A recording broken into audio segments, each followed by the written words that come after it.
মুতাতাবিআইন, তাহলে টানা 60 দিন রোজা রাখতে পারবে? বলতেছে লা ইয়া রাসূলুল্লাহ, এটাও আমি পারবো না, 60 দিন রোজা রাখা আমার পক্ষে সম্ভব না। এরপর রাসূল সাল্লাল্লাহু আলাইহি ওয়াসাল্লাম বললেন, ফাহাল তাজিদু মা তুতঈমু 60 মিসকিনান, তাহলে 60 জনকে খাবার খাওয়াইতে পারবে? বলতেছে না, এটাও পারবো না। তো কোনোটাই সে পারবে না। এবার উনি বসে রইলেন।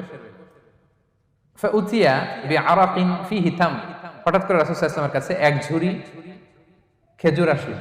এবার রাসূল সাল্লাল্লাহু আলাইহি ওয়াসাল্লাম বললেন, সেই লোক কোথায় যে কিছুই করতে পারবে না, ডাকো। এবার আসলে রাসূল সাল্লাল্লাহু আলাইহি ওয়াসাল্লাম বললেন, তুমি দাসও আযাদ করতে পারবে না, 60 দিন রোজা রাখার নিয়ম এটাও পারবে না, 60 জনকে খাওয়ানো এটারও সক্ষমতা নাই, তাহলে এই যে এক ঝুড়ি খেজুর আসছে আমার কাছে, সদাকার খেজুর, যাও এটা তুমি দান করে দাও আল্লাহর রাস্তায়। এবার উনি বলতেছে, আলা আফকারা মিন্না ইয়া রাসূলুল্লাহ, আমার চেয়েও গরীব কাউরে দান করব? রাসূল সাল্লাল্লাহু আলাইহি ওয়াসাল্লাম বললেন, হ্যাঁ। উনি বলতেছে যে আমার চেয়ে গরীব মদিনায় কেউ নাই। উনি বললেন, ফামা বাইনা লাবাতাইহা আহলু বাইতিন আহওয়াজু ইলাইহি